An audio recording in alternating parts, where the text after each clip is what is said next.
కూడి వచ్చినటువంటి సంఘం అంతటికి మన ప్రభువైన యేసుక్రీస్తు నామములో నా హృదయపూర్వక వందనాలు తెలియజేస్తూ ఉన్నాను. దేవుని యొక్క మహాకృప, ప్రేమ, వాత్సల్యత అందరి జీవితాలని బలపరుస్తూ ఉంది, చక్కదిద్దుతూ ఉంది. దైవ చిత్తానుసారమైనటువంటి ఆత్మీయ ప్రయాణంలో బహు ప్రయాసమున్న అందులో నిబద్ధతతో ముందుకు సాగడానికి ప్రోత్సాహాన్ని అందిస్తూ ఉంది. సంఘము నిరంతరము వాక్యం చేతనే హెచ్చరించబడుతూ చక్కదిద్దబడుతూ ఉండాలి. అది కూడా సమస్త విషయాలలో, ఏ విషయంలోనైనా సరే మనం చక్కదిద్దబడవలసింది వాక్యం చేతనే. మానవ జీవితంలో అత్యంత ప్రాముఖ్యమైన నిర్ణయాలు రెండు ఉన్నాయి. అవి ఆ నిర్ణయాలు వారి యొక్క హక్కుల నేపథ్యంలో నుంచి బయటికి రావాలి. అదేంటంటే, మొదట వారి స్వనీతి నుంచి దైవనీతిలోకి మార్చబట్టడానికి అంతరంగాలను మార్చుకునేటువంటి మారు మనసుకు సంబంధించినటువంటి ఒక నిర్ణయం.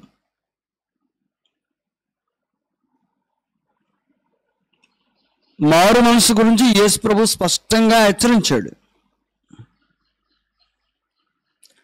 మన మనసు మార్చుకుంటాం లేదో అది మన ఇష్టం, కానీ దేవుడు స్పష్టంగా అది మార్చబడాల్సిందే అని చెప్పాడు. మార్చుకోకపోతే దాని పర్యవసానాలు చెప్పాడు. అందువల్ల మన మనసుని పాపానికి సంబంధించిన విషయంలో మార్పు చేసుకోవటం, మారు మనసు పొందటం మన స్వేచ్ఛ. అది మన జీవితానికి స్వేచ్ఛ అయినా సరే తప్పనిసరైన ఆజ్ఞ. రెండోది, మన జీవితం పట్ల మనకు ఎలాంటి హక్కు అయితే ఉందో, మన కష్టార్జితం పట్ల కూడా మనకు అంతే హక్కు ఉంటుంది. నాది, నా శ్రమ, నా కష్టార్జితంలో నుండి వచ్చినటువంటి ప్రతిఫలం, దానిపై నాకు పరిపూర్ణమైన హక్కు ఉంటుంది. దానిని నీ కొరకు కాక దేవుని కొరకు నువ్వు ఇవ్వగలిగేటువంటి నిర్ణయం కూడా చాలా ప్రాముఖ్యమైనది, కఠినమైంది. అంతరంగ మారు మనసు నిర్ణయం ఎంత బలమైందో, అలాగే ఒకడు తన కష్టార్జితాన్ని కూడబెట్టి అది తన కొరకు కాకుండా వేరెవరి కొరకో ఒక ఆజ్ఞను బట్టి ఇవ్వగలిగేటువంటి ఒక పరిస్థితి, అది కూడా మన హక్కు. కానీ దేవుడు దానిని కూడా హెచ్చరిస్తూ ఉన్నాడు. ఒకటి మారు మనసుకు సంబంధించింది, అది నా జీవితం, నేను మార్చుకోవాలన్నాడు దేవుడు. రెండు, కష్టార్జితం, అది నా శ్రమ, దానిని ఇవ్వాలని దేవుడు కోరుకుంటున్నాడు. ఆలోచించండి, ఈ రెండు నిర్ణయాలు మనిషికి ఎంత కష్టమైనవో. మొదటిది దేవుని కృప వల్ల జరిగింది, రక్షణలో కొనసాగుతున్నాం, అందుకు దేవునికి స్తోత్రం.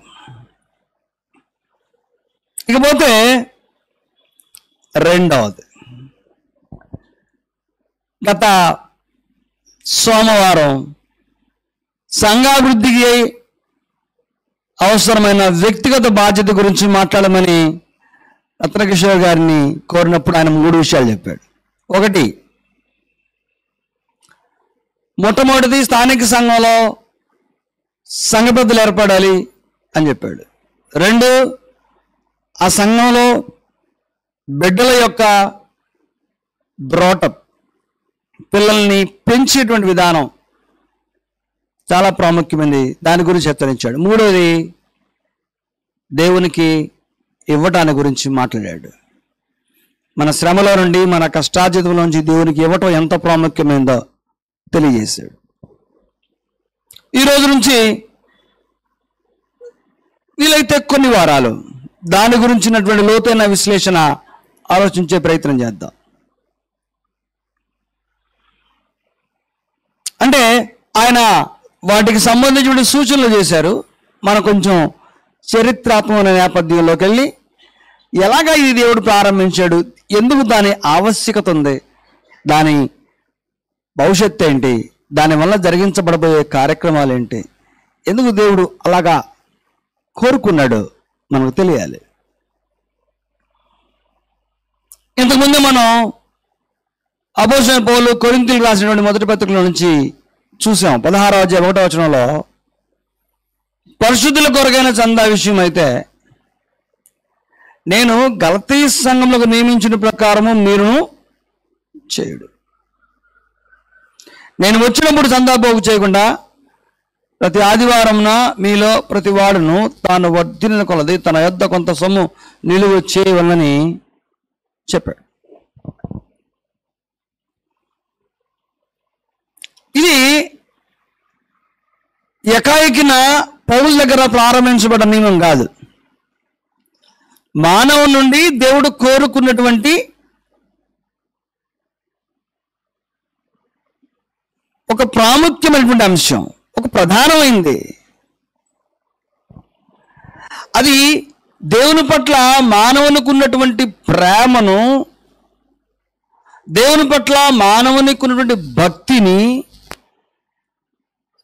వ్యక్తపరచడానికి కేంద్రం. ఎందుకంత ప్రధానమైందంటే తనదైన దాన్ని, తన శ్రమకు ప్రతిఫలమైన దానిని తనది కాదు వేరొకరిది అని అనుకోవడం చాలా కష్టంతో కూడింది కదా.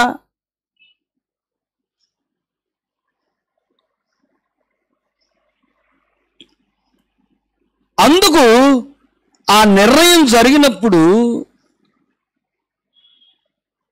దేవుడు ఆ అంతరంగాన్ని చాలా మెచ్చుకుంటాడు. అది అంతరంగంలో మనిషి యొక్క హృదయంలో ఏర్పడాలని, చిగురించాలని కోరుకుంటూ ఉంటాడు. పాత నిబంధనలో ఇలాగున అంతరంగంలో నుండి దేవునికి అర్పించినటువంటి విధానం, సమర్పించినటువంటి విధానాన్ని మనం ఒకసారి పరిశీలిస్తే ఆదికాండము 14వ అధ్యాయము 20వ వచనంలో అబ్రహాము ప్రధాన యాజకుడైనటువంటి మెల్కీసెదెకు తన భాగంలో నుంచి 10వ భాగాన్ని ఇచ్చినట్లుగా మనం చూస్తాం. గమనించాలి. అలాగా అబ్రాము చేయాలని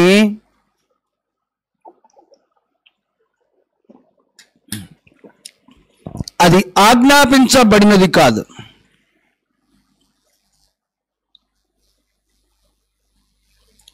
అబ్రాము మెల్కీసెదెకు 10వ భాగాన్ని ఇవ్వమని ఆజ్ఞాపించబడ్డవాడు కాడు. కానీ అబ్రాము యొక్క మనస్సు ఎంత గొప్పదో, దేవునితో తన ప్రయాణం ఎంత దగ్గరగా ఉందో, ఏ కారణం చేత ఆయన ఆ రీతిగా ప్రేరేపించబడ్డాడో ఇది మనం ఆలోచించాలి. ఆజ్ఞ లేని అబ్రాము ఎలాగ చేయగలిగాడు? ఒకసారి ఆయన మనసు ఏంటో ఎవరికి వారే ఆలోచన చేసుకుందాం. నీకేమనిపిస్తా ఉంది? ఎంత గొప్ప మనసు! తన సంపాదనలో నుండి, తన కలిగిన దానిలో నుండి 10వ భాగం అది స్వీకరించబడింది. ఆదికాండం 28వ అధ్యాయం 20-22 వచనాలలో యాకోబు తన ప్రయాణం అంతా క్షేమంగా సాగిందని దేవునికి 10వ భాగాన్ని ఇచ్చేటట్ట. ఆజ్ఞాపించబడి ఇచ్చిన వాళ్ళు కాదు. తన ప్రయాణం అంతా క్షేమంగా జరిగిందంట. ఒకసారి ఆ వచనం చదువుదామా? మనకేదైనా కొంచెం లోతైన భావన కలుగుతుందేమో. ఆదికాండము 28వ అధ్యాయం 20-22 వచనాలు. అప్పుడు యాకోబు, నేను తిరిగి నా తండ్రి ఇంటికి క్షేమంగా వచ్చినట్లు దేవుడు నాకు తోడై ఉండి నేను వెళ్ళుచున్న ఈ మార్గములో నన్ను కాపాడి తినుటకు ఆహారము, ధరించుటకు వస్త్రములను నాకు దయచేసిన ఎడల దేవుడు యెహోవా నాకు దేవుడై ఉండును. మరియు స్తంభముగా నిలిపిన ఈ రాయి దేవుని మందిరమగును. మరియు నీవు నాకిచ్చు యావత్తులో 10వ వంతు నిశ్చయముగా నీకు చెల్లించదనని మొక్కుకొనెను. ఆజ్ఞాపించబల్లా దేవుని యొక్క సహాయాన్ని కఠినమైన తన ప్రయాణంలో తోడు ఉండాలని కోరుకొని తిరిగి అది నెరవేర్చబడితే తనకున్నటువంటి యావత్తులో 10వ భాగాన్ని ఇవ్వాలని దేవునితో ఒడంబడిక చేసుకున్నాడట, నిబంధన చేసుకున్నాడు.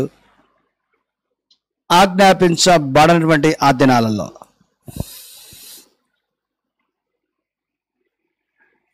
ఇంకా కొన్ని ఉదాహరణలు చూద్దాం. ప్రత్యక్ష గుడారాన్ని నిర్మించడానికి మోషే ప్రారంభించి ఇశ్రాయేలును ప్రోత్సహిస్తూ ఉన్నటువంటి సమయంలో వారు స్వేచ్ఛార్పణలు తీసుకొని వచ్చారు.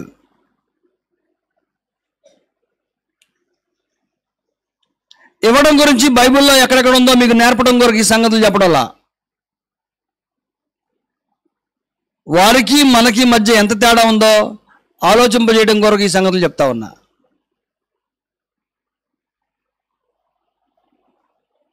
నిర్గమకాండము 35వ అధ్యాయం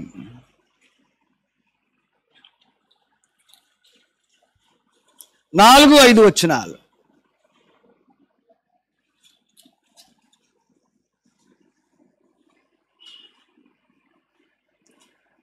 మరియు మోషే ఇశ్రాయేలీలైన సర్వ సమాజముతో ఇట్లనెను,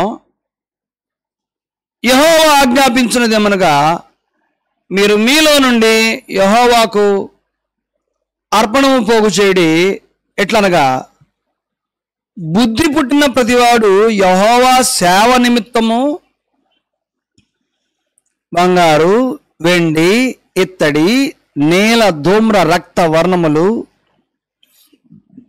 సన్ననార మేక వెంట్రుకలు, ఎర్ర రంగు వేసిన పొట్టేళ్ల తోళ్ళు, సముద్ర వత్సల తోళ్ళు, తుమ్మకర్ర, ప్రదీపమునకు తైలము, అభిషేక తైలమునకును పరిమళ ద్రవ్య ధూపమునకు సుగంధ సంభారములను, ఏఫోదుకును పథకమునకును లేత పచ్చలను చెక్కు రత్నములను తీసుకుని రావలెను. మరియు వివేక హృదయులందరూ వచ్చి యెహోవా ఆజ్ఞాపించినవన్నీ చేయవలెను. ఇక్కడ అబ్రాము యాకోబు ఇచ్చిన దానికి, ఇక్కడ మోషే ఇశ్రాయేల్ ప్రజలకు తెలియజేసిన దానికి మధ్య తేడా ఏంటి? ఇక్కడ ఆజ్ఞాపిస్తున్నాడు, రైట్. ఆజ్ఞాపించమని దేవుడు కోరుకున్నప్పుడు సాధారణంగా దేవునికి ఇవ్వడం అనగానే మన మనసులోకి వచ్చేది ధనం ఒకటే. ఇక్కడ ధనం ఒక్కటే చెప్పలా. ఎక్కడ మొదలుపెట్టాడంటే ఈ భూమి మీద మనిషికి మిక్కిలి విలువైన దాని దగ్గర మొదలుపెట్టాడు. ఆ రోజు ధనం మనుషులకి రూపాయల రూపంలో లేదు, బంగారు లోహాల రూపంలో ఉంది. బంగారు, వెండి, ఇత్తడి, ఇవి మనకు తెలిసిందే. మేక వెంట్రుకలు దేనికి పనిచేస్తాయి? ఎర్ర రంగు పొట్టేళ్ల తోలు దేనికి? అభిషేక తైలము, తుమ్మకర్ర, సుగంధ సంభారములు. ఏమర్థమవుతుంది వీటి వల్ల? ఇవన్నీ దేవుడు తన పని కొరకు తను సమకూర్చుకోలేడా? దేవుడు తన పని కొరకు తాను సమకూర్చుకోలేడా? ఇవన్నీ ఆయనే కదా. కానీ ఎందుకని మానవుని దగ్గర నుంచి ఆజ్ఞాపించి తాను పొందాలని కోరుకుంటున్నాడంటే, మనిషి యొక్క మనసుకు ఇదే పరీక్ష. నేను చెప్పాను, మనసుకు రెండు పరీక్షలు. ఒకటి, పాపం నుండి తాను ఒప్పుకొని మార్పు చెందడానికి, అంగీకరించడానికి తీసుకునేటువంటి నిర్ణయం. పాపి, నేను దౌర్భాగ్యుణ్ణి, నీచుణ్ణి, నీ దృష్టిలో తృణీకరించబడ్డవాడిని, నీ సన్నిధికి రావడానికి ఏమాత్రం యోగ్యత లేని వాళ్ళని ఒకడు ఒప్పుకోవటం. ఇదే పని ఒక మానవుడు ఇంకో మానవుడి ముందు చేయగలడా? తప్పు చేసినా సరే, నేను నీకంటే నీచుండి నీ ముందని ఇంకొకటి తనగలడా అనే సాహసం చేస్తాం మనం? చెయ్యం. అది ఆయన ముందు జరగాలని దేవుడు కోరుకుంటున్నాడు. అలాగే తన కష్టార్జితాన్ని ఇంకొకటికి మనిషి ఇవ్వగలడా? ఆయనకి ఇవ్వాలని దేవుడు కోరుకుంటా ఉన్నాడు. అందులో ఆజ్ఞాపించబడని కాలము, ఆజ్ఞాపించబడిన కాలం. ఇందులో దేవుడు కోరుకుంటుంది కేవలం ద్రవ్యం ఒకటే మాత్రమే కాదు, విలువైన లోహాల దగ్గర నుండి. ఇవి ఎందుకు రాయబడ్డాయో మనకు అర్థం కావు, అంటే వాటి యొక్క వాడకం మనకు లేదు. కానీ అవి చదువుతుంటే ఇవెందుకు, ఇదంతా మిక్కిలి విలువైనయా అని అనిపించేవి. అందులో తోళ్ళు ఉన్నాయి, తుమ్మకర్ర ఉంది, తైలం ఉంది, సుగంధ సంభారాలు ఉన్నాయి, అలాగే సన్న నార మేక వెంట్రుకలు, ఎర్ర రంగు వేసిన పొట్టేళ్ల తోళ్ళు. ఇక్కడ దేవుడు చూస్తున్నది, నువ్వు ఆజ్ఞకు లోబడేటువంటి మనసు నీకున్నదా లేదా అనేది మాత్రమే.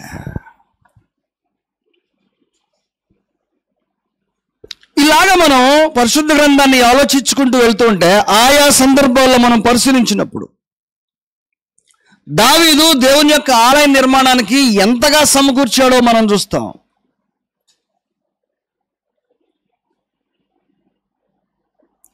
మొదటి దినవృత్తాంతములు 29వ అధ్యాయాన్ని మనం చూస్తే,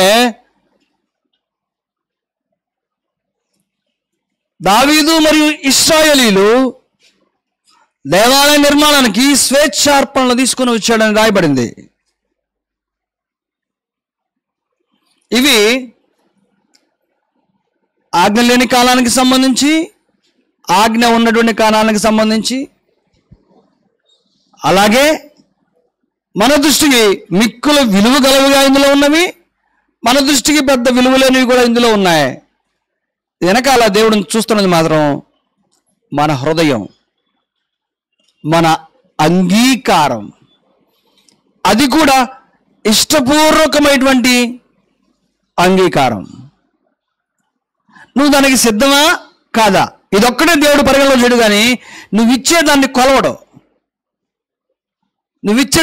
నీ హృదయాన్ని చూస్తాడు. నువ్వు దానికి అంగీకారమేనా, నీ అంతరంగం సంతోషంగా సంసిద్ధంగా ఆ పని నిర్వర్తించిందా, అది దేవుడు కొలిసేది. ఇకపోతే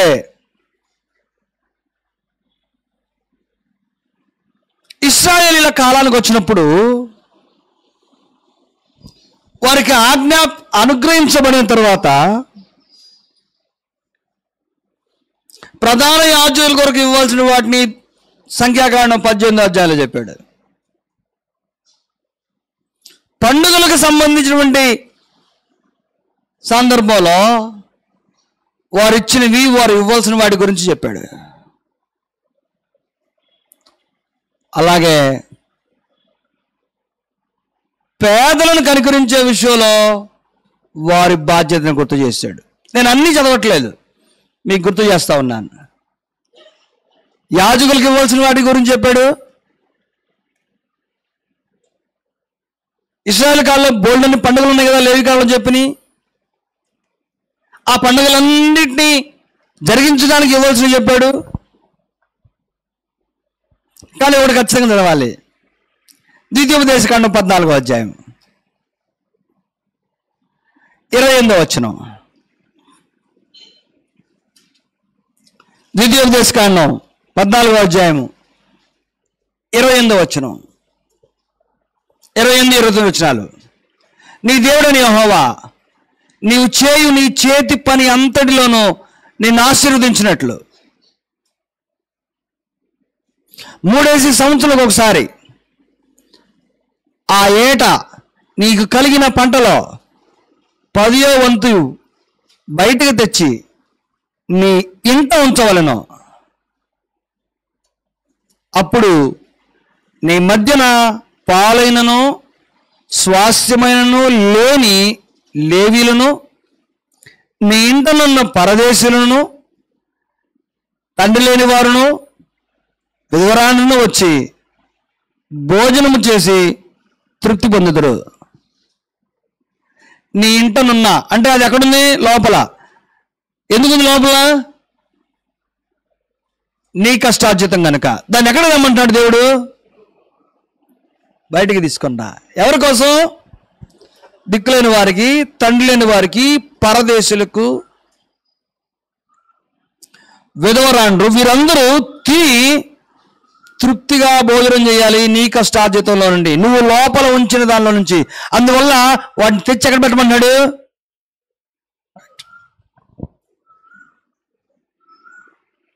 3 సంవత్సరాలకు ఒకసారి ఇలాగ చేయాలట.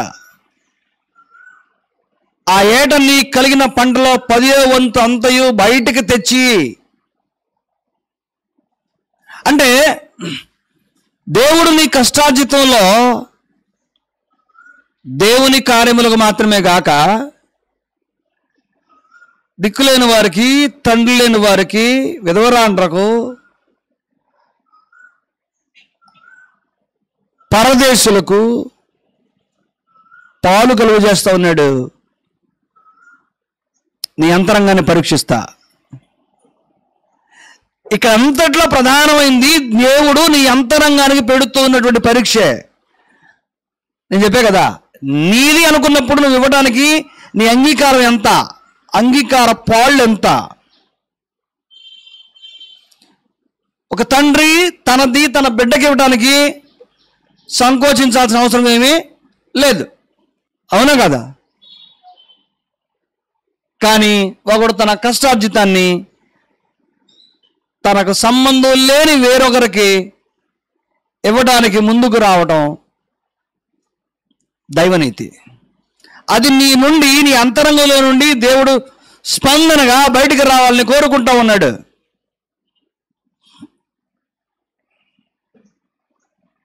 కేవలం ఆహార వ్యవహారాలకు సంబంధించి మాత్రమేనా? ఆకలికి సంబంధించిన వ్యవహారం మాత్రమేనా? దైవ కార్యాలకు సంబంధించిన మాత్రమేనా? యాజకులకు సంబంధించిన మాత్రమేనా? కాదు. భూభాగానికి సంబంధించిన విషయాలు కూడా దేవుడు మాట్లాడాడు. అంటే ఇది పూర్తి చేసిన తర్వాత ఎందుకో దేవుడు ఇంత క్లియర్గా ఉన్నాడు. 23వ అధ్యాయం నిర్గమకాండం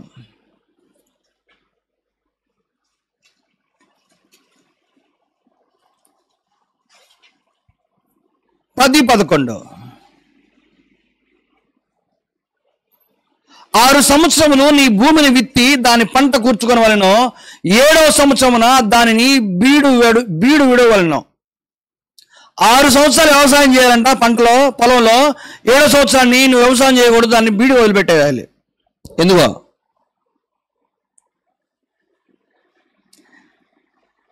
అప్పుడు నీ ప్రజలలోని బీదలు తినిన తరువాత మిగిలినది అడవి మృగములు తినవచ్చును. 7వ సంవత్సరాన్ని నువ్వు ఆ పొలంలోకి వెళ్ళి వ్యవసాయం చేయడానికి దేవుడు అనుమతించక దాన్ని బీడు వార్చమన్నాడు. ఎందుకంటే బీదలు ఆ సంవత్సరం దానిని ఉపయోగించుకోవడానికి, వారు తిని వెళ్ళిన తర్వాత అడవి మృగాలకి అవి ఆహారంగా మారాలట. 7వ సంవత్సరాన్ని నువ్వు దాన్ని తీసుకోకూడదు, వ్యవసాయం చేయకూడదు. నీ ద్రాక్ష తోట విషయములోను నీ ఒలివ తోట విషయములోను అలాగున్నే చేయవలెను. 6 దినములు నీ పనులు చేసి నీ ఎద్దుయు నీ గాడిదయు నీ దాసి కుమారుడును పరదేశి విశ్రమించినట్లు 7వ దినమున ఊరక ఉండవలెను. ఇవన్నీ దేని తెలియజేస్తున్నానంటే, నీ కుటుంబమునకు వెలుపల ఉన్నటువంటి వారిని, వారి పట్ల నీకున్నటువంటి దైవ సంబంధమైన బాధ్యతను వ్యక్తపరచటానికి, వారి ఆహారం కొరకు, వారి మనుగడ కొరకు దేవుని పక్షాన నీ వంతు బాధ్యతను నువ్వు ఎంత మేరకు చేయగలవో, తన ప్రజలైన వారు ఎంత ప్రత్యేకంగా ఈ భూమి మీద ఉండాలని దేవుడు కోరుకుంటున్నాడో చూపడానికే. తన ప్రజలలో ప్రత్యేకత నింపడానికి దేవుడు కోరుకుంటున్నాడు. ఆ ప్రత్యేకతను ఆయనతో నిబంధన లేని ఇతరులు కూడా చూసి గుర్తించాలని, నేర్చుకోవాలని దేవుడు కోరుకుంటున్నాడు. దేవుని ప్రజలు అది చేస్తూ ప్రత్యేకంగా ఉండాలి. దేవుని ప్రజలతో సంబంధం లేని వారు, లేకుంటే దేవునితో నిబంధన లేని వెలుపల ఉన్నవారు కూడా ఈ నియమాలని, ఈ విధానాలని చూసి వాడు కూడా వాటిని అనుసరించగలగాలి, నేర్చుకోగలగాలి. ఈ ప్రత్యేకతను, ఈ వైవిధ్యాన్ని గమనించగలగాలి. అందుకు ఇవన్నీ కూడా. అంతేకాదు,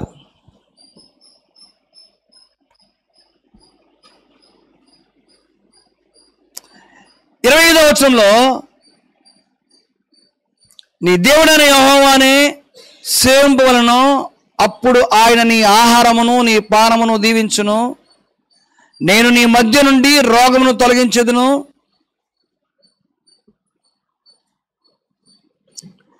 ఇంకా క్రింద విషయాలు జరుగుతూ ఉంటే, దేవుని యొక్క నియమాలను, నీతిని మనుషులు ఆచరించటం వలన ఎన్ని ప్రయోజనాలున్నాయో మాట్లాడుతూ ఉన్నాడు. బీదల యొక్క ఆకలి తీర్చటం దేవుని బిడ్డలుగా బాధ్యత. వారి కొరకు నీ కష్టార్జితంలో ఒక ప్రణాళిక ఉండటం దేవుని బిడ్డలుగా మన బాధ్యత. ఇలాగా పాత నిబంధనలో చాలా ఉదాహరణలు ఉన్నాయి. అవన్నీ మనల్ని ప్రోత్సహించేవి, మనల్ని ప్రభావితం చేసేవి. క్రొత్త నిబంధనలో చాలా ఉదాహరణలు ఉన్నాయి. అవన్నీ మనల్ని ప్రభావితం చేసేవి. ఇందులో మనం ప్రత్యేకంగా చూడాల్సింది ఆజ్ఞాపించబడ్డ మనిషి యొక్క హృదయం, ఆజ్ఞాపించబడని మనిషి యొక్క హృదయం. ఆజ్ఞాపించబడని అబ్రాము, ఇస్సాకు, యాకోబులు దేవునికి ఇచ్చే విషయంలో వారికి కలిగినటువంటి ప్రేరణను మనం ఆలోచన చేయాలి. ఆజ్ఞాపించబడిన తర్వాత చేసినటువంటి దాన్ని కూడా దేవుడు ఇష్టపడతా ఉన్నాడు. అయితే దాని వెనకాల ఉన్నటువంటి నేపథ్యం, అందుకు దేవుడు మనుషుల నుండి కోరుకున్నటువంటి విధానం, దాని ప్రొజెక్షన్ ఏంటో అర్థం చేసుకునేటువంటి ప్రయత్నం చేయాలి. ఇది ఆజ్ఞాపించబడినటువంటి కాలంలో వాళ్ళు చేసింది. కొత్త నిబంధన కాలంలో దేవుడు యేసుక్రీస్తు ద్వారా కేవలం బోధతోనే వాటిని సూచిస్తూ వచ్చాడు.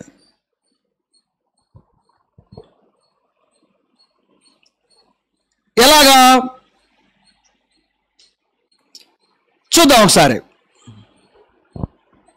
లూకా సువార్త 6వ అధ్యాయం 38వ వచనంలో యేసు ప్రభువు తన పరిచయం జరిగించే దినాలలో, లూకా సువార్త 6వ అధ్యాయం 38వ వచనం, అక్కడ ఇలాగ రాయబడింది, నేను చదువుతున్నాను. క్షమించుడి, అప్పుడు మీరు క్షమించబడుదురు. ఇయ్యుడి, అప్పుడు మీకు ఇయ్యబడను. అణచి కుదిలించి దిగజారినట్లు నిండు కొలతను మనుషులు మీ ఒడిలో కొలుతురు. మీరు ఏ కొలతతో కొలుతురో ఆ కొలతతోనే మీకు మరలా కొలవబడునని చెప్పాను. యేసు ప్రభు యొక్క బోధల్లో అన్నీ ఉన్నాయి. ఈనాటి నేపథ్యంలో మనం ఇవ్వడాల గురించి ఆలోచిస్తూ ఉన్నటువంటి క్రమంలో, అనగా పరిశుద్ధుల కొరగైన చందాకు సంబంధించిన చారిత్రాత్మకమైన అంశాలను ధ్యానిస్తున్నాం. ఇది ఎక్కడ ఆరంభమైందో పాత నిబంధనలు చూసాం. యేసు ప్రభు బోధలో ప్రధానంగా చెప్తున్నాడు, ఈయుడి మీకు ఇయ్యబడును అని చెప్పి మీరెట్టి కొలతతో కొలుతురో అదే కొలత మీకును కొలబడుతుంది. మొదట ఇతరుల కొరకు కొలిసేది నువ్వైతే, నువ్వు కొలిసిన దాన్ని బట్టి నీ కొరకు కొలిసేవాడు దేవుడు. ఇతరుల కొరకు, అక్కరగా ఉన్నవారి కొరకు, పేదల కొరకు, విధురాండ్ర కొరకు, దిక్కులేని వారి కొరకు. నేను ఇంకా వాటి గురించి చెప్పలా, కేవలం ఇవ్వడం గురించి మాత్రమే మాట్లాడుతున్నాను. ఇచ్చేటప్పుడు నువ్వు కొలిస్తే అది నీ కొలత. నీ కొలతలో నువ్వు కొలిసినప్పుడు కనబడేది కొలత కాదు, నీ హృదయం. దానిని కొలిచినటువంటి దేవుడు నీకిచ్చేటప్పుడు ఆయన కొలతతో కొలుస్తాడు. అది ఆ మాటకి అర్థం. ఈయుడి మీకు ఇవ్వబడును, మీరెట్టి కొలత కొలుతురో మీకును అట్టి కొలత కొలవబడును. భౌతిక సంబంధంగా, అలాగే ఆత్మ సంబంధంగా, లేకుంటే పర సంబంధంగా అయితే ఆ రెండవసారి నీ హృదయాన్ని కొలిచి తగినటువంటి ప్రతిఫలాన్ని నీకు ఇవ్వడానికి సిద్ధంగా ఉన్నవాడు దేవుడు. యేసు ప్రభు ఈ విషయాల్ని తన బోధలో చెప్పాడు. అంతేకాదు 12వ అధ్యాయం లూకా రాసిన సువార్త 13 నుంచి మనం చదివితే, 12వ అధ్యాయము లూకా సువార్త 13వ వచనం నుంచి 34వ వచనం వరకు మనం చదివినప్పుడు అక్కడ చాలా ఉదాహరణలు ఉన్నాయి.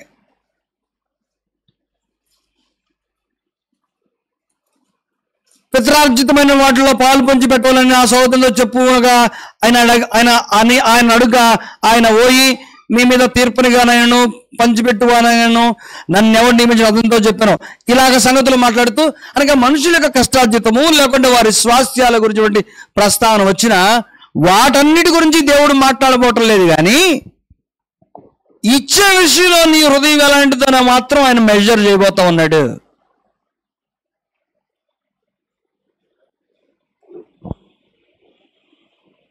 ఇదే విషయాన్ని ఈ బోధలో ప్రారంభించబడ్డ తర్వాత ఈ బోధన ఆధారం చేసుకొని ఆదిమ సంఘం మొట్టమొదట ఈ కార్యానికి అంకురార్పణ చేసింది. ఇక్కడేమో బోధలు ఇవ్వడం వల్ల కలిగేటువంటి ప్రయోజనాలు చెప్పాడు. ఇంకా చాలా విషయాలు, తినడం గురించి, త్రాగడం గురించి, కష్టార్జితం గురించి, ఆహారం గురించి, భౌతిక సంబంధమైన వాటి అన్నిటి గురించి ఈ అధ్యాయంలో మాట్లాడలేదు.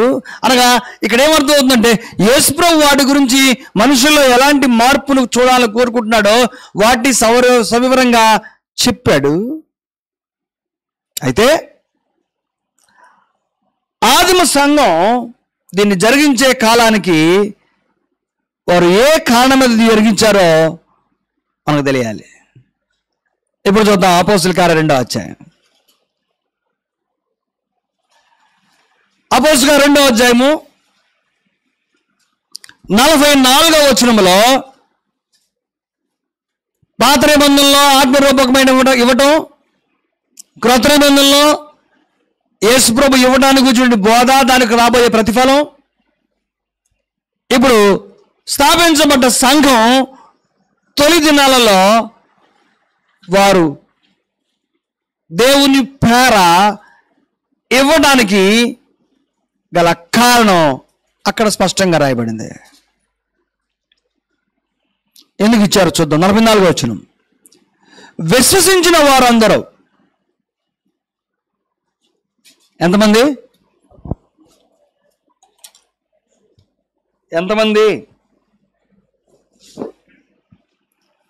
విశ్వసించిన వారందరూ ప్రభు యొక్క బోధకు లోబడిన వారందరూ దాని అర్థం. ఇంకా చెప్పాలంటే మనకు అర్థమయ్యే భాషలో బాప్తిజం పొందిన వారందరూ, అది విశ్వసించిన వారందరూ ఏకముగా కూడి తమకు కలిగినదంతయు సమిష్టిగా ఉంచుకొనిరి.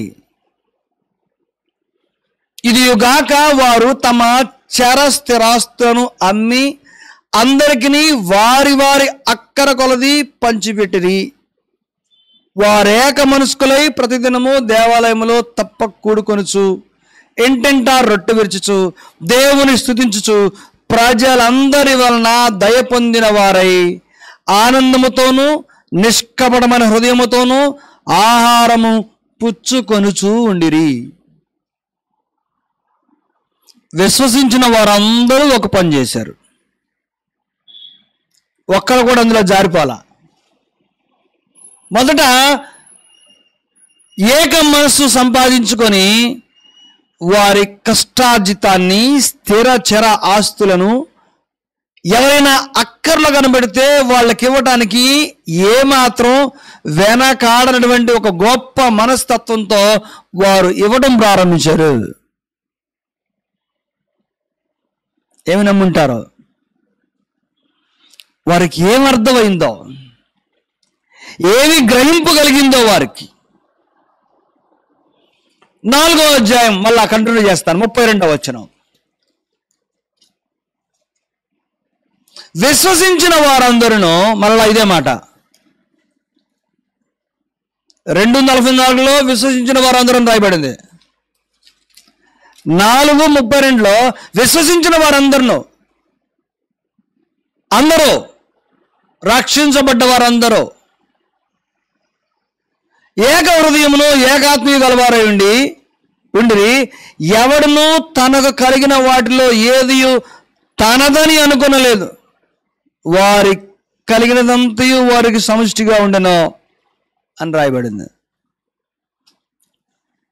దేవుని యొక్క నీతి అర్థమైతే, దేవుని యొక్క సత్యం అర్థమైతే నీ దగ్గర ఉన్నది నీదో కాదో తెలిసిద్ది.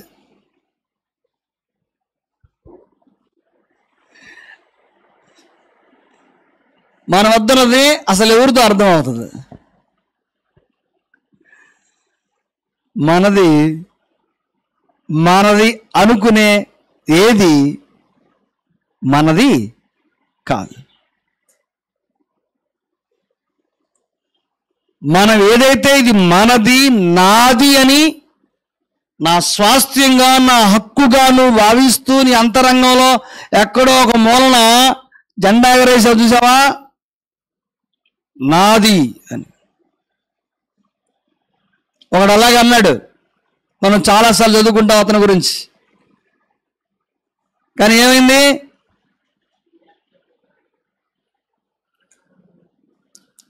అతను ఆ మాట అనుకోకపోయి ఉంటే ఇంకొంతకాలం ఉండేవాడు.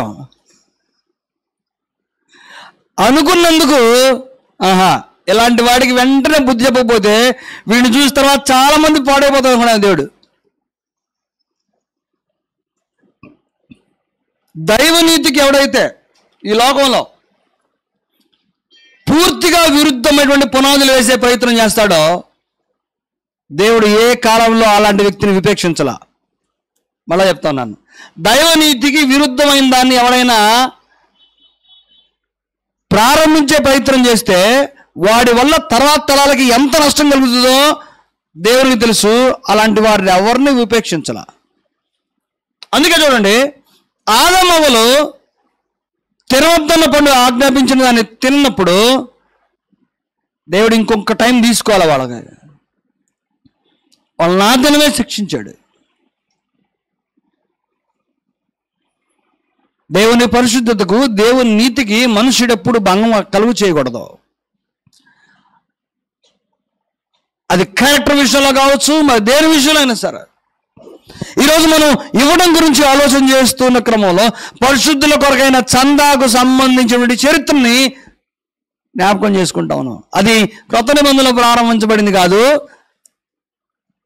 పాత నిబంధన కాలంలోనే స్వేచ్ఛాపూరితమైన మనస్సుల నుంచి మనుషులు ప్రారంభిస్తే పొంగిపోయినటువంటి దేవుడు, సంతోషపడ్డ దేవుడు, అంతకంతకు ఇచ్చిన వారిని ఆశీర్వదించినటువంటి దేవుడు ఇశ్రాయేల్ కాలంలో దాన్ని ఆజ్ఞ రూపంలో తీసుకొచ్చాడు. ఏ ఏ సమయాల్లో ఏ వాటిని దేవుడు ఆజ్ఞ రూపంలో కోరుకున్నాడో మనం చూస్తూ ఉన్నాము. యేసు ప్రభు అయితే బోధలో ఆ సూత్రాన్ని చెప్పాడు. దేనికంటే నేనేమంటుంది తిరిగి నీకు గీయటానికి.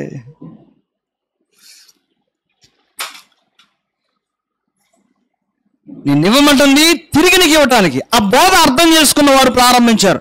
ఆ ఫ్లేవర్ అర్థమైంది ఆదిమ సంఘానికి. ఈయుడి తిరిగి మీకు ఇవ్వబడిన మాట ఆదిమ సంఘానికి అర్థమైనట్టుగా ఇంకెవరికి అర్థం కాల. అందుకే వారు భూములైనను ఇండ్లైనను స్వాస్థ్యమైనను ఏది తమదంతో అనుకోకుండా అక్కరగల వారికి పంచి ఇవ్వడానికి వెనకాడల. వారికి అర్థమైనట్టుగా ఏ కాలంలో తర్వాత ఏ స్థానిక సంఘాలు కూడా అలాగ చేసినట్టుగా మనం చూడలేము. కానీ దాన ధర్మాలు కార్యక్రమాలు జరిగినాయి, మనం చదువుతాం తర్వాత.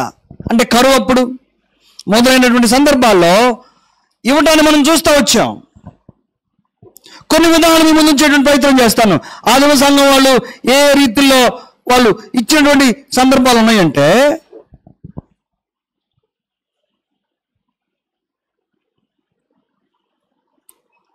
ఆదిమ సంఘం దేవునికి ఇవ్వడానికి నిశ్చయించుకున్నప్పుడు వారు జరిగించేటువంటి కార్యక్రమాల్లో కొన్ని చోట్లేమో వ్యక్తిగతంగా వారు ఇవ్వడానికి నిశ్చయించుకున్నారు. అనగా సంఘం ఏ రీతిగా ఏ ఉద్దేశంతో ఇవ్వబడిందో, ఇవ్వబడ్డటువంటి ఆజ్ఞ ఏ రీతిగా వారు స్వీకరించారో చూస్తే, మొట్టమొదట యెరూషలేములో స్థానిక సంఘం మనం చూసాం. వాళ్ళు దేని కొరకు ఇచ్చారు? 2:44లో అక్కర్లో ఉన్న వారికి ఇచ్చారు. ఎలాగా? సంఘమంతయు చేసినట్టు పని అది. యెరూషలేములో ఉన్నటువంటి స్థానిక సంఘం చేసినటువంటి పని అది. అలాగే మనం 6వ అధ్యాయంలో కూడా చూస్తాం. 6వ అధ్యాయం 1 ఆ దినంలో శిష్యుల సంఖ్య విస్తరించున్నప్పుడు అనుదిన పరిచర్లో తమలోని విధవరాండ్రను చిన్న చూపు చూసినందున హెబ్రీల మీద గ్రీకు భాష మాట్లాడు యూదులు సణుక్కొని ఆ సందర్భంలో సమస్య వచ్చినప్పుడు అది పరిష్కారం చేయడం పరిశుద్ధాత్ముడు. ఇక్కడ సంఘము అనగా విశ్వాసులైన వారికి సహాయం చేయడానికి చూస్తా ఉన్నాం అపోస్తుల కార్యాల్లో. ఒక స్థానిక సంఘం ఆ స్థానిక సంఘంలో ఉన్నటువంటి సభ్యులకి సహాయం చేయటాన్ని 2వ అధ్యాయంలో చూసాం మనం. ఇది ఎలాగ రూపాంతరం చెందిందో మనం తర్వాత చదివితే 11వ అధ్యాయం అపోస్తుల కార్యాలు. ఇక్కడ 27వ వచనం నుంచి మనం చదువుదాం. ఆ దినములందు ప్రవక్తలు యెరూషలేములో నుండి అంత్యోకయకు వచ్చి వారిలో అగబు అని ఒకడు నిలబడి భూలోకమందంతటా గొప్ప కరువు రాబోతున్నదని ఆత్మ ద్వారా సూచించెను. అది క్లౌదియా చక్రవర్తి కాలమును సంబంధించెను. అప్పుడు శిష్యులలో ప్రతివాడును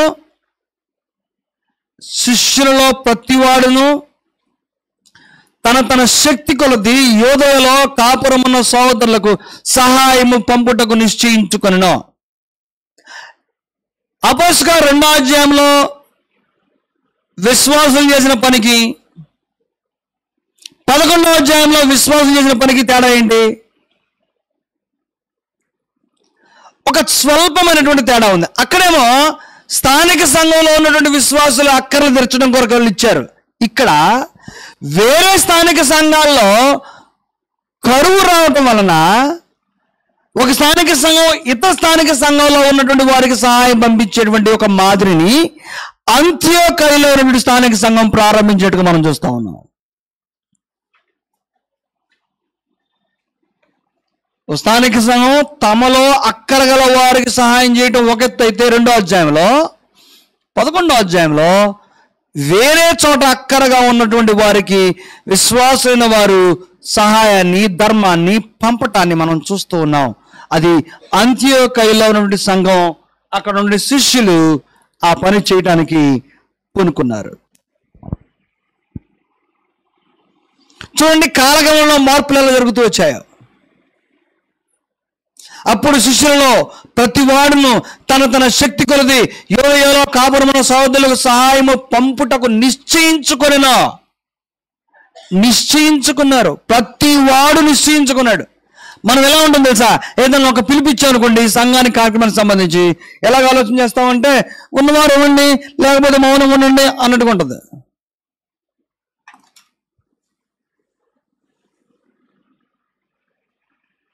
ఇక్కడ ప్రతివారు, వారందరూ, అక్కడ ఒకరితో ఒకరికి పోటీ ఏమి లేదు. ఒకరి అర్పణను వేరొక అర్పణతో కొలమానికం కొలిసేటువంటి సంస్కృతి ఏమీ లేదు. తమకు కలిగినది ఎవరికి వారు తమకు కలిగింది. నాకు కలిగిందేంటో నాకే తెలుసు, నీకు కలిగిందేంటో నీకే తెలుసు. నీకు కలిగిందేందో నాకు కలిగిందేందో దేవుడికి తెలుసు.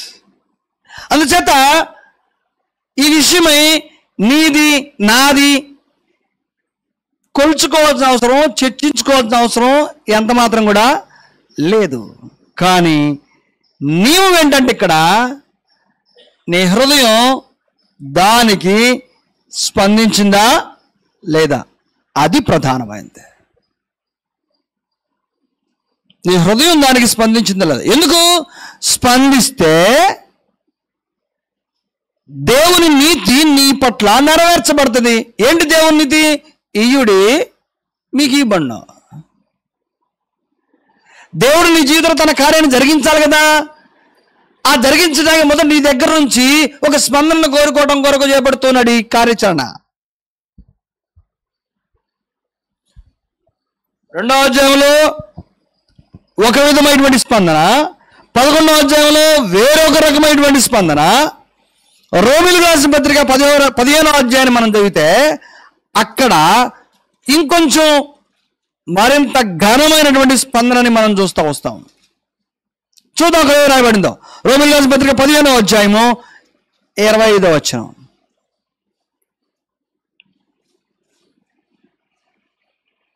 అయితే ఇప్పుడు పరిశుద్ధుల కొరకు పరిచర్య చేయొచ్చు యెరూషలేమునకు వెళుచున్నాను. ఎలా అనగా యెరూషలేములో ఉన్న పరిశుద్ధులలో బీదలైన వారి నిమిత్తము మాసిదోనియా వారును అకయ వారును కొంత సొమ్ము చందా వేయని ఇష్టపడిరి. అవును, వారు ఇష్టపడి దానిని చేసిరి. వారు వీరికి రుణస్థులు. ఎట్లనగా అన్యజనులు వీరి ఆత్మ సంబంధమైన విషయంలో పాలివారై ఉన్నారు గనుక శరీర సంబంధం విషయంలో వీరికి సహాయము చేయ బద్దులై ఉన్నారు.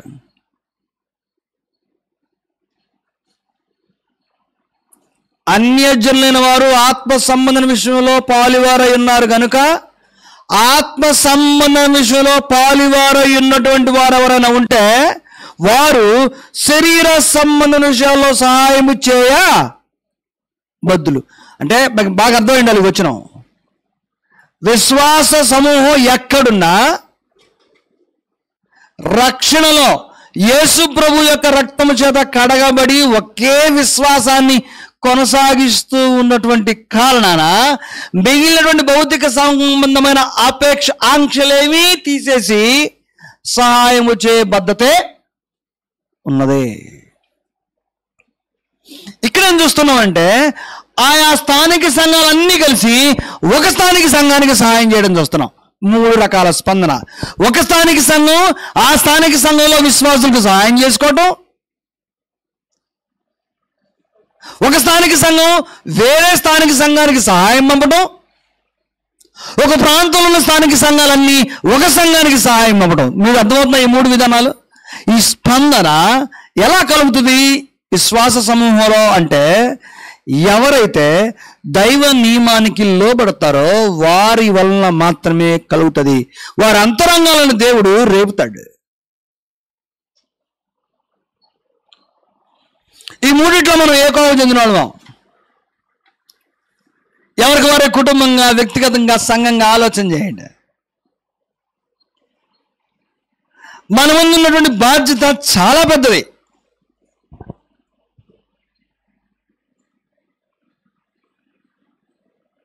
యేసు ప్రభు చెప్పిన నియమాన్ని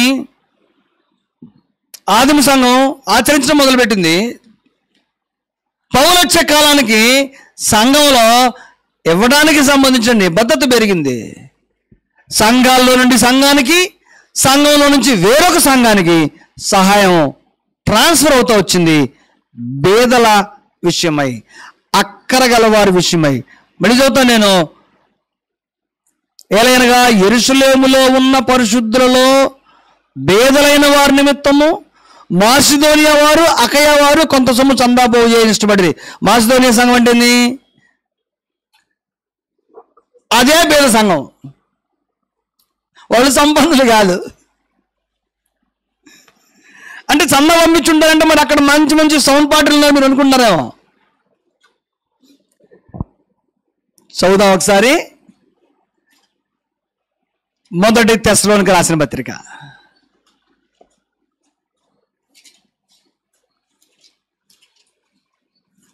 1వ అధ్యాయం.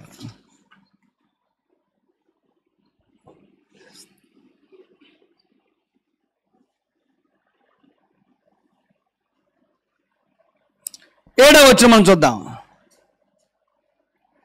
మాసిదోనియాలోను అకయలోను విశ్వాసం అందరికీ మాదిరి అయితేరే.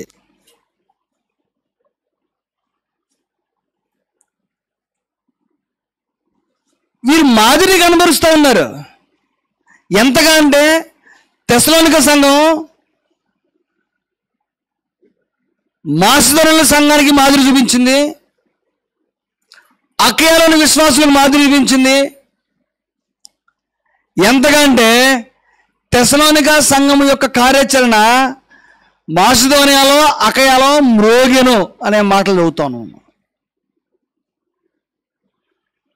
మ్రోగెను అంచేత ఈ రీతిగా స్పందించిన వారు ఎవరు కూడా ధనవంతులు కాదు, పేదవారే. వారు కడుబీదలైనా సరే దాతృత్వం వారు హెచ్చించిందని అపోస్తలుడైన పౌలు మాసిదోనియ సంఘం నుంచి సాక్ష్యం ఇచ్చాడు. ఏమర్థం చేసుకోవాలి మనం ఈ సంస్కృతిని బట్టి?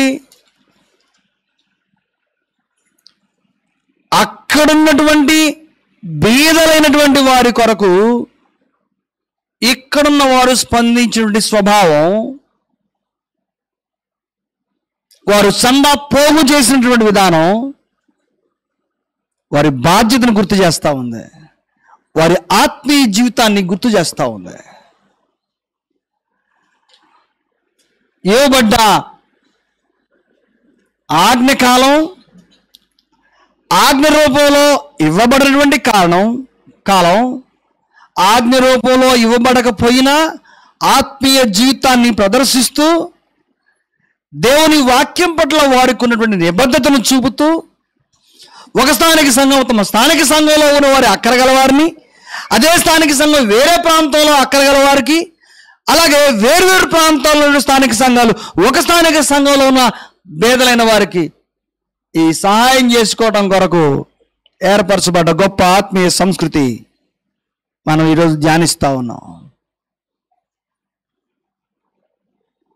పరిశుద్ధుల కొరకైన చందా విషయం అయితే నేను గల్తీ సంఘం నియమించిన ప్రకారము మీరు చేయడి. మీలో ప్రతి ఆదివారం మీలో ప్రతి వాడు విశ్వసించిన వారందరూ, ఇక్కడ ప్రతి వాడు విశ్వసించిన వారందరూ, ఇక్కడ ప్రతి వాడు తన యొద్ద కొంత సొమ్ము నిలువ చేయవలెను. పిల్లలు ఆలోచించాలి. ఇక మనం పరిశీలిస్తుంది ఏంటంటే ప్రధానంగా ప్రతి ఆదివారం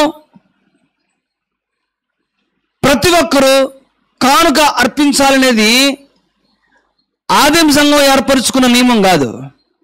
వారు మొదట స్పందించింది పరిశుద్ధుల అక్కర్ల కొరకు. కాలగమనంలో దాని అవసరం ఎంతనదో పౌలు యొక్క మాటల ద్వారా మనం గ్రహించేసుకోగలుగుతున్నాం. అంటే కొరింథీ సంఘానికి వచ్చేసరికి ఆయన ఏం చెప్పాడంటే, ప్రతి ఆదివారం దీన్ని తప్పక ఈ పనిని చేపట్టండి అన్నాడు. అంటే ఈవెన్చువల్గా అప్పుడప్పుడు మీకు బుద్ధి పుట్టినప్పుడు, మీకు అవసరం వచ్చినప్పుడు, మీకు మనసు కనిపించినప్పుడు వాటిని కలెక్ట్ చేసే పనిలో నుండి ప్రతి ఆదివారం మీరు కూరుకున్నప్పుడు దీన్ని నిబద్ధతగా ఈ పని చేయండి. ఆ కూడబెట్టిందని ఒక చోట ఉంచడం వల్ల ఇలాంటి అవసరత ఎక్కడ ఎప్పుడు ఏర్పడ్డా సహాయం చేయడానికి సిద్ధంగా ఉండేటువంటి ఒక స్థానిక సంఘంగా ప్రతి స్థానిక సంఘం నిలబడుతుంది. అవసరం వచ్చినప్పుడు సందాపోగు చేయడం వేరు, అవసరాలు తప్పకుండా వస్తాయి అనేటువంటి లక్ష్యంతో స్థానిక సంఘం నిబద్ధతతో సంఘాన్ని ఒక చోట నిల్వ ఉంచడం వేరు. మీకు అర్థమవుతుందా? చాలా మంది కుటుంబాల్లో సేవింగ్స్ చేస్తూ ఉంటారు. దేనికది? అపాయంలో ఇబ్బందికరమైన పరిస్థితులు మనుషులకి తప్పకుండా వస్తాయి. ఒక మాట అంటారు, ఏమో ఏ రోజు ఎట్టుంటుందో ఎవరో తెలుసు అంటాం కదా. దానికోసం సేవింగ్స్. ఏమో ఏ రోజు ఎలా ఉంటుందో తెలియదు, దానికోసం ఏం చేస్తారు? Health policies. ఇవన్నీ తప్పేం కాదు, ముందు చూపునటువంటి వారు చేసేటువంటి పని అది. అయితే అది ఎంత ముఖ్యమో, నాకేం పర్వాలేదు పాలసీ ఉందనుకోవడం పాపం, నాకేం పర్లేదు నాకు కావాల్సింది అనుకోవడం దుర్మార్గం. అలా జరిగిందనుకో పాలసీ డబ్బులు కూడా ఇంటికి రకం చేస్తాడు దేవుడు, అవి కూడా రానీయుడు. నువ్వు ఎన్ని చేసినా ఆధారపడాల్సిన దేవుని మీదే. అంచేత విశ్వాస సమూహం సంఘంగా ఎప్పుడు ఏ ఆలోచన కలిగి ఉండాలంటే, రాబో విపత్తులను, రాబో అక్కర్లను ముందుగా ఊహించగలగాలి. దానికి సిద్ధపాటు కార్యాచరణ సంఘం కలిగి ఉండాలి. అక్కడేమో తక్షణ సహాయం చేసే సమయంలో భూములను ఆస్తులను అన్నీ ఇచ్చేసి అమ్మేసి ఇవ్వగలిగారు. కాలగమనంలో సంఘానికి పౌలు నియమాన్ని విధిస్తూ గలతీ సంఘానికి హెచ్చరించినట్టుగా కొరింథీ ఉన్న సంఘాన్ని కూడా మాట్లాడుతూ ఈనాటి స్థానిక సంఘాలు కూడా ఆ పత్రికలు చదువుకొని ఆదివారం దేవుని సన్నిధిలో మన కష్టార్జితలో నుంచి కానుకను అర్పించే నియమాన్ని చేపట్టాడు. అది దేని కొరకంటే పరిశుద్ధుల అక్కర్ల కొరకు. ఇంకా చాలా ఉన్నాయి, ఇంకా చాలా విశేషమైన కారణాలు ఉన్నాయి. అయితే ఇక్కడ వరకు మనం ఆలోచన చేస్తున్న సంగతి ఏంటంటే, ముందస్తుగా పరిశుద్ధుల అక్కర్లకు సంబంధించి ఒక నిలవ. ప్రతి ఆదివారమున మీలో ప్రతివాడును తన యొద్ద కొంత సొమ్ము నిలువ చేయాలి. తన యొద్ద కొంత సొమ్ము నిలువ చేసిన దాన్ని ఎక్కడ తీసుకురాలన్నాడు? సంఘానికి. అప్పుడు సంఘం ఆ కార్యాచరణ చేపడుతుంది. బాధ్యత ఏమో వ్యక్తిగతమైంది, కార్యాచరణ జరిగించేదేమో సంఘం. బాధ్యత వ్యక్తిగతమైంది, కార్యాచరణ జరిగించే సంఘం. దేని కొరకు? పరిశుద్ధుల అక్కర్ల నిమిత్తమై. చదివాం కదా, పరిశుద్ధుల కొరకైన చందా విషయం అయితే అది సంగతి. కొరింథీయులకు రాసిన 2వ పత్రిక 9వ అధ్యాయం ప్రతి వారం చదువుతూ ఉంటాం కదా. అక్కడే రాయబడింది, పరిశుద్ధుల కొరకైన ఈ పరిచర్యకు వచ్చి మీ పేరు రాయట నాకు అగత్యం లేదు, మీ మనసు సిద్ధమైనదని నేను ఎరుగుదును. మీ మనసు సిద్ధమైనదని నేను ఎరుగుదును. వారి మనసు ఎప్పుడు సిద్ధంగా ఉందంట? పరిశుద్ధుల కొరకైన పరిచర్యను గురించి, పరిశుద్ధుల కొరకైన పరిచర్యను గురించి. సంవత్సరం నుండి అకయ సిద్ధపడి ఉన్నదని చెప్పి నేను మిమ్మల్ని గురించి మాస్దోనియా వారి ఎదుట అతిశయపడుచున్నాను. మీ ఆస్తిని చూచి మీ ఆసక్తిని చూచి అనేకులు ప్రేరేపింపబడిరే. దేని విషయమైన ఆసక్తి అంటది? కొరింథీ సంఘంలో ఆసక్తి పరిశుద్ధుల కొరకైన పరిచర్యకు సంబంధించిన ఆసక్తి. వీరి ఆసక్తి పౌలుని ప్రోత్సహిస్తూ ఉంది. సంఘానికి ఒక నియమించిన పౌలుని సంతోషభరితుడిని చేస్తూ ఉంది. మీ ఆసక్తిని చూచి అనేకులు ప్రేరేపించబడేది. ఇంకా కిందే ఉన్నాడు, కొన్ని సూచనలు చెప్పాడు. అవన్నీ రానున్నటువంటి వారాల్లో మళ్ళా చెప్పే ప్రయత్నం చేస్తాను నేను. అంచేత పరిశుద్ధుల కొరకైన చందా విషయమైనటువంటి ఈ నియమం ఎందుకు ఇవ్వబడింది అని మనం ఆలోచన చేస్తూ ఉంటే, ఇవ్వడానికి ఉన్నటువంటి చరిత్ర నేపథ్యం ఎంత బలంగా ఉంది.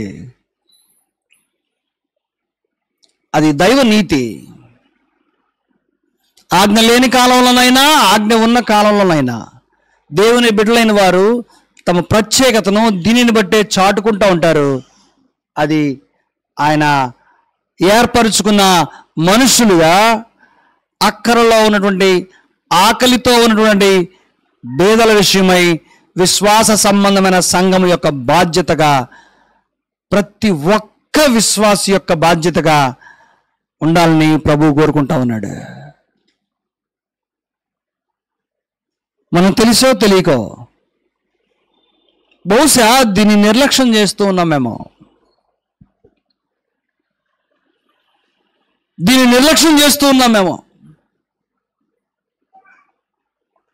ఇన్స్టెంట్గా ప్రారంభించబడింది, ఒక సిస్టంలోకి మార్చబడింది సంఘానికి ఇవ్వబడ్డ విధిగా. ఈ విధిలో నుండి ప్రేమ ఒక స్థానిక సంఘంలోంచి వేరే సంఘంలోనికి ప్రకటన చేయబడింది, అది షేర్ చేయబడింది. ఒక క్రమబద్ధమైనటువంటి కానుకల సమకూర్పు సంఘం యొక్క నియమంగా మారింది. అన్ని స్థానిక సంఘాలు దీన్ని సమిష్టిగా జరిగించినాయి. దేవుడు ఎంతటి ప్రేమ స్వరూపం. ఇప్పుడు ఈ భూమి మీద ఉన్నటువంటి సంఘము ద్వారా దేవుని ప్రేమ తెలియని వారికి తెలియచేయబడతా ఉంది. దేవుడు ఎంతటి ప్రేమ స్వరూపో, దేవుడు ఎంతటి దయామయుడో, దేవుడు ఎంతటి కరుణా సంపన్నుడో, దేవుడు దిక్కులేని వారి పట్ల, విధరాండ్ర పట్ల, ఆకలి కొన్న వారి పట్ల ఎంతటి కరుణ వాత్సల్యాన్ని చూపించగలవాడో అది ఈరోజు లోకానికి తెలియజేయవలసిన బాధ్యత సంఘం ద్వారానే. అందుకు ఈ సంఘానికి ఇవ్వబడ్డ ఈ సూచన, ఈ నియమం, ఆదిమ సంఘం అనుసరించినటువంటి వైఖరి, పరిశుద్ధుల కొరకైన చందా విషయం అయితే నేను గల్తీ సంఘంలో నియమించిన ప్రకారము మీరు చేయుడి. నేను వచ్చినప్పుడు చందా పోగు చేయకుండా ప్రతి ఆదివారమున మీలో ప్రతి వాడును తన యొద్ద కొంత సొమ్ము నిలవ ఉంచాలి. అది ఎవరి కోసం అంటే నీ కొరకు ప్రాణం పెట్టిన రక్తానికి సాదృశ్యమైన క్రీస్తు నిమిత్తమై ఇతరులకు ప్రేమను చాటడం కొరకు ఉన్న ఒక్క ఏకైక మార్గం. మీరు కావాలంటే చూడండి, అక్కర గల వారికి వాక్యం చెప్తే నిన్ను ప్రేమిస్తారా? అక్కర గల వారికి సహాయం చేస్తే నిన్ను ప్రేమిస్తారా? ఏది వ్యక్తపరచచ్చు దేవుని ప్రేమని? అక్కర గలవారికి వాక్యం చెప్తే నీ వైపు చూస్తారా? లేకుంటే వారి సహాయంలో నీ వంతు సహాయం, వారి అక్కర్లో సహాయం చేస్తే, ద్రవ్య రూపంలో ఆహార రూపంలో చేస్తే వారు నేను గుర్తిస్తారా? ఏది? అందుకు నీ వద్ద ఎప్పుడు సిద్ధపరుచుకున్నటువంటి ధనం ఉండాలి. అందుకు నీ వద్ద ఎప్పుడు సిద్ధపరుచుకున్నటువంటి ధనం ఉండాలి. దాన్ని నువ్వు సమిష్టిగా ఉంచుకోవాలి. నీ వద్ద ఉండాలి. నీ వద్ద ఉన్నది సంఘం యొక్క ఖజానాలోకి రావాలి. అది సమిష్టిగా అందరం కలిసి ఆ కార్యక్రమాన్ని దైవమయమై చేయటానికి దేవుడు ఆదిమ సంఘం జరిగించిన కార్యరూపం ద్వారా మనకు హెచ్చరికిస్తూ ఉన్నాడు. దేవుని కృపతోడైతే ఈ సమిష్టిగా ఏర్పరచుకున్న దాని విషయం మరి ఎలాంటి కార్యక్రమాలు ఇంకా ముందుకు చేయవచ్చునో దీని మరింత లోతైన విశ్లేషణను రానున్న వారాల్లో తెలుసుకునే ప్రయత్నాన్ని ఇంకా ముందుకు చేయాలని తలచున్నాను. దేవుడు మనకందరికీ సహాయమును దయచేయను గాక. వందనాలు.